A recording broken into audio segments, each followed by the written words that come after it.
Hello everybody and welcome to the Compass Support Facebook page. Lovely to see you here today. We're here to bring you the 8th part of the Living Life to the Full training, which is, are you strong enough to keep your temper? So today we're going to talk about ways that we can learn to recognise the signals that we give ourselves when we start to lose our temper and we become angry, and how once we know what they are, we can actually work out a way to stop ourselves from feeling that anger and losing that temper before it goes too far.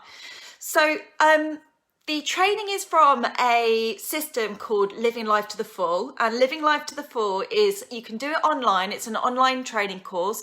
I'll link it in the Facebook page. It's really, really good, and what it does is it gives you some skills as to help you to manage your worries, stress, even anxiety, depression, low mood, to really help with your mental and physical well-being and to live much more happily. And it's worth noting that if anybody is really struggling and you have quite serious low mood, if you're feeling awfully anxious, then this training will help you, of course. And what would also be worth doing is going to visit your GP, because your doctor will be able to spend time with you one-on-one and understand the best way to help you, along with the knowledge that they have and the different options available for you. So that's definitely worth noting. So for those of you who haven't joined me before, my name's Kerry Cooper. I work for Compass Support, based at the Sanctuary in Castle Vale, Birmingham, and I work in the employability team. I'm a employability and wellbeing coach.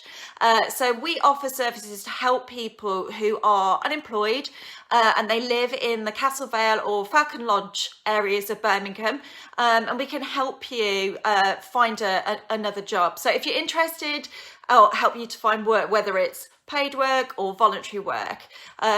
Lots of people, unfortunately, around this time are being made redundant, and we are putting on a program called Get Healthy, Get Working, which is a training course and a support model for people who are looking to get into work. So if you're interested in that, please do send us a message on the Facebook page and we'd be delighted to talk to you more about that. So let's crack on. So how did you get on? If you did it last time, how did you get on with your last challenge? So every time we do a weekly training course, we set ourselves a challenge so that we can get the most out of these training courses. And the last time we decided that we would create a plan to do more of the things that we do that help us, because that's really going to make us feel a lot better, and it's going to support the other areas of our life that we're also working on. So that might be having a routine, it might be around challenging any bad thoughts, it might be around recognizing when we start to get anxious about the future and predict what might happen in the future, but actually we don't know what the future holds. So, you know, we can actually help contain those worries and not think about that too much, because we know that actually it's not happened yet, and instead we could spend the time worrying, actually fixing the things that might go wrong in the future rather than just worrying about them.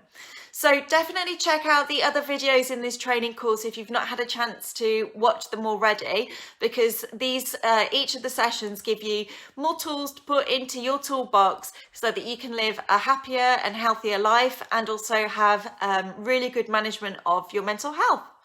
So, okay, so today we're talking about how to manage our anger and manage our getting a bad temper. So let's start. So the first thing is to know what our buttons are. And another way of thinking of what buttons are is, maybe we could think of them also as triggers.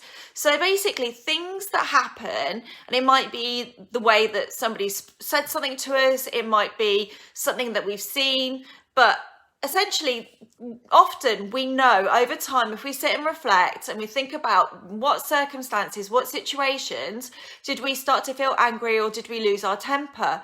And these buttons are the triggers that made us do that. So some examples might include being ignored. So you felt, once you were being ignored, you felt angry, you started to lose your temper. Perhaps when you're tired and you feel exhausted, you know that you're more likely to lose your temper. perhaps when you're really worried and stressed because you've got too much to do, just too much on your to-do list. So it's really hard for you to keep an even temper. Sometimes if you're feeling unwell and your symptoms are worse, that can also be a button for you where you could lose your temper.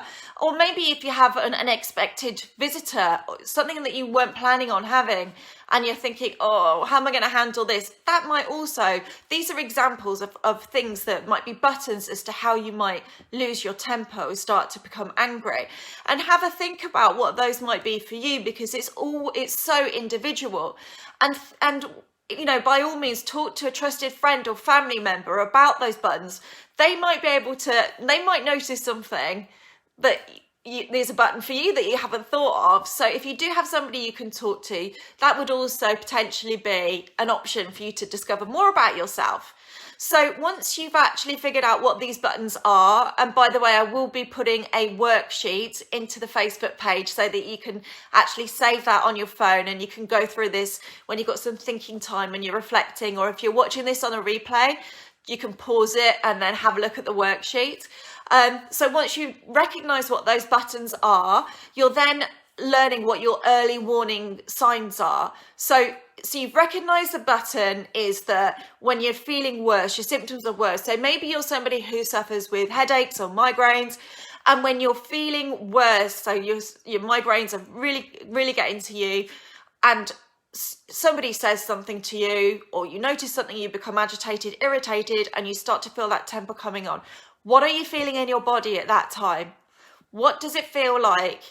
Describe to yourself what those feelings are. You know, some people report that they feel hot when they feel angry. Some people say that they feel shaky.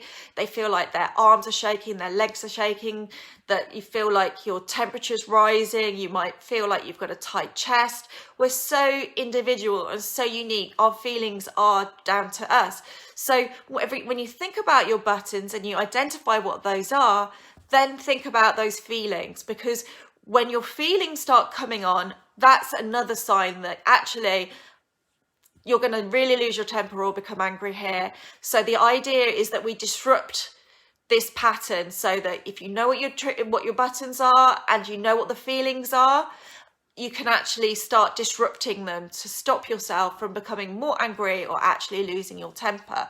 And that will then not only save you from experiencing those unpleasant feelings and experiencing an unpleasant incident, because often when we are angry, we're angry at somebody, and it might not be the person that we're angry at's fault. It might just be they're the closest person to us, either physically or emotionally, and we feel it's safe to be angry at that person because they'll always forgive us, say, for example. But it's really unhealthy for your relationships to have these kinds of patterns and cycles, and it's really unpleasant for the other person and for yourself to be involved in this kind of angry conflict. So you will save yourself a lot of problems in the future if you can nip it in the bud when you start to get these feelings, or even when you know that you've reached a button and you can tell yourself, no, stop now. You know you're going to lose your temper, so you'll stop. We're going to give you some tips on how you can actually do this. So once you've recognized, you know what your buttons are, you're acknowledging and knowing the feelings that they come on, so you're ready to interrupt them, to stop them from happening, to stop becoming more angry. At that point, then think about in advance, and it's in the worksheet that I'm going to put on the Facebook page, what are your escape hatches? So when you have these feelings come on, then the best thing to do is to get away, escape the situation. If you can physically get away, get away. And it's really good to have a place that you know that you can go to calm down and start the process of calming down before any further damage is done. So know what they are in advance. You might know already of a place that you go to for a bit of like me time, or somewhere to take some time out when you need it. It could be somewhere within your home, it could be somewhere outside. Know where those escape hatches are so that you can go and have that time out and get away from the button, get away from the person that you feel that you might take your anger out on. So once you've done that, there is a step step-by-step process that you can follow to become less angry. So that is to actually, the first thing is to walk away. So we've talked about walking away. So know your escape hatch, you're walking away. And then the next thing to do, and I'm going to link this in the Facebook page, is to smile. So smile to yourself. So when you've walked away, you're going to be on your own. Walk away. When you're in that escape hatch place, then smile to yourself. It doesn't matter what you're feeling on the inside. Even if you have to force it, start that smile, because as soon as you start smiling, you'll start feeling better on the inside. It's just the way that we are built, like physically, our bodies. If you start smiling, you start thinking smiling, you're behaving like you're more happy. So the first thing to do is walk away. Second thing to do is to smile. The third thing to do is to relax. Like, you might want to do this. Some of you might be already doing mindful practices like meditation. If you're not already doing that, definitely check that out. But other things you can do to relax is you might want to just put some music on, put your headphones in and put some music on. You might want to sit quietly. You might want to browse your phone. Something that you know that you can do to relax. You might want to close your eyes, sit down. Now, when, we'll come on to that sit down afterwards actually, but do something that will help you relax and learn in advance what it is that helps you relax, so that you can just trigger these things as a process to ready for when you need to use them. And then the fourth thing, which you might think sounds difficult, but it really, really works, is you're on your own. You've walked away, you've smiled, you've relaxed. The next thing to do is to tell yourself you might be right. Even if you don't mean it, think that the other person or the other situation, the thing that you read, the thing that you saw on TV, just say to yourself, you might be right. Helping you to see the other side, the other point of view, and to really understand that actually get some more balance into the situation and a bit more perspective. This really works. So even if you don't mean it, just say you might be right. Okay? And then the fifth thing to do is, if you haven't already, when you're calming yourself down and relaxing, is to sit down. And the reason it's important to sit down is because often when we're angry, we're walking around and we're on our feet. So think about when you get your feelings, when you start to become angry and you think you're going to start losing your temper. Oftentimes you're going to be walking around, maybe pacing. You're going to feel like you've got potentially a lot of energy in your body. So the opposite of that is to sit down. So that's signaling to your body and your brain that you're not engaging in angry type activities, which are natural to us. It's natural when we're angry or about to lose our temper. It's natural for us to start moving around and get up and walk around, pace. So let's do the opposite of that, telling our bodies it's time to calm down, time to stop being angry. So that is the fifth step. And then the sixth step, so you've walked away, you're smiling to yourself, you're finding a way to relax, you're saying to yourself, you might be right. Then you sit down if you haven't already. Then the sixth thing to do is to hum a tune to yourself. Now, again, you might think, oh, this sounds really silly, but this is a way of actually really distracting the mind. And it's helpful if you hum a tune that makes you feel good. So the reason that we do this is to replace that anger or that loss of control and feeling angry, like you're about to lose your temper, replacing that with something uplifting and more happy. And you might also want to play music. You might have a phone with you and you're able to plug in your headphones and listen to some uplifting music. And what's important is that you engage in that music and you sing it or hum along with it. And for anybody that's done any like singing in groups or even meditation where you do some chanting, it's really uplifting to sing, to hum, to participate in that kind of being musical. It's really uplifting, and it's contagious as well if you do it with more than one person, and the other person can simply be the person singing the song that you're listening to on your headphones. So that is how, once you've got to your escape hatch, you've got out of your escape hatch, you're where you need to be, you follow those 6 steps. and they will really help you. And you might not have a great memory. I know I don't, and we're not expecting to know all these things after hearing them once. So I'll be linking the resources, so the 6 steps, and also the worksheet of recognizing your buttons, recognizing your feelings, and then recognizing or knowing your escape hatches will be linked to the Facebook page.